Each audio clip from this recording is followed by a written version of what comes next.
안녕하십니까.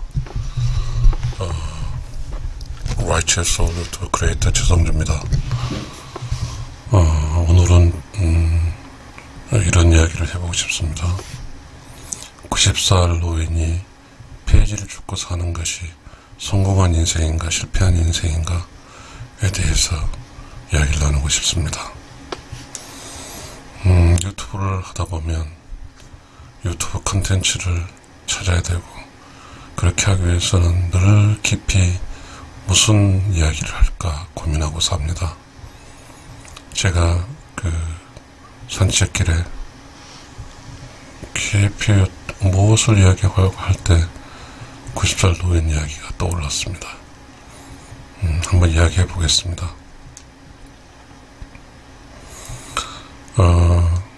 90살까지 살아있고 경제적 문제 수술을 해결하고 몸이 자기가 의도한 대로 움직이는 것이란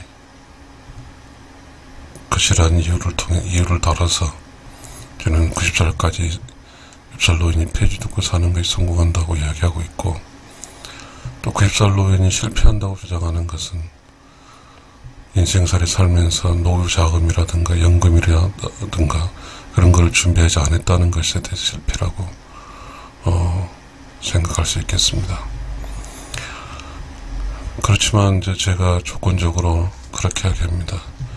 현상 속에서, 어떤 순간 속에서 어떤 노인이 약간 끌고 폐지를 준다는 사실과 노후자금, 연금 없이 사는 거 실패라고 주장하는 사회 입장에서 볼 때 그 노후자금과 연금이 있어도 과연 90살까지 살아있을까에 불분명하고, 또 90살 정도 나이에서 몸이 의도하는 대로 스스로 움직일 수 있는가에 대해서 불분명합니다. 그래서 저는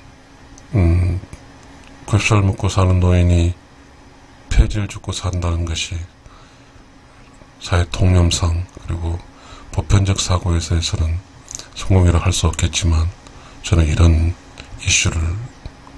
이슈를 달고 있습니다. 30살, 40살, 50살, 60살, 70살, 80살, 90살 묵어가는 과정 속에서 과연 누가 90살을 먹은 사람 노인이 폐지 줍는 약 갖고 다닌 거에 대해서 성공했다고 할 수 있을까요? 저는 최근에 정년을 해서 요양보호사라는 그 코스를 밟았는데, 사람이 산다는 게 자기 몸을 가눌 수 있다는 것이 얼마나 행복한지를 알게 되었습니다. 90살 먹어서 력가 끌고 다니고 도 건강하고, 또 90살 먹어서 자기 스스로 돈을 버는 거죠.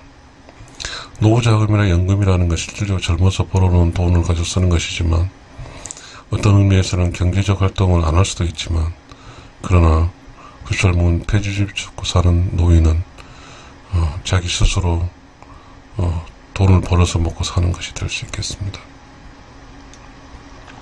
이 주제가 좀 억지일 수도 있지만, 그러나 이 세상에 몸을 입고 사는 것이 한 번 사는 것인데, 산다고 하는 것은 움직이고, 산다고 하는 것은 자기가 생각대 자기 몸을 움직이면서 사는 것이 되겠습니다. 그렇지만 그게 쉬운 일이 아닐 겁니다. 60살이 돼서 보니까 당뇨도 오고 하니까 매일 내가 원하지 않는데 신체적인 감각이 바뀝니다. 아팠다가 좋았다가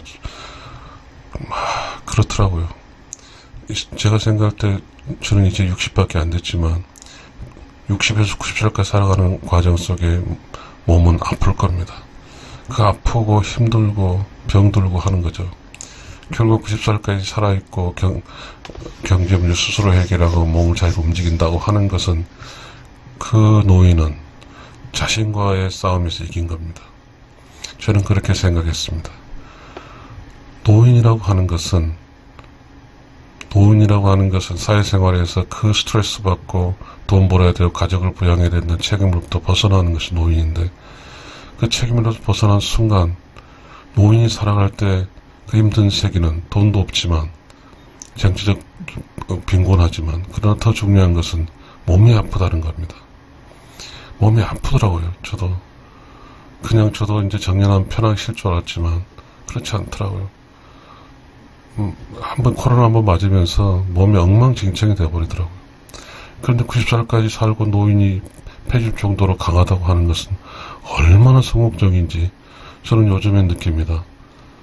90살 못에 폐질 죽고 사는 것이 실패한 인생이 아니고 성공한 인생이라고.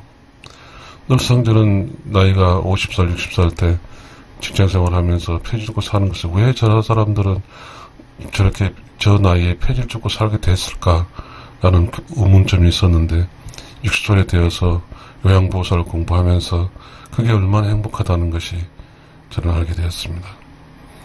90살까지 살아있고 90살까지 일하고 90살까지 몸을 스스로 자기가 의도하는 대로 움직일 수 있다면 그 자체가 성공한 인생이 되겠습니다. 제 강의를 들어주셔서 감사합니다.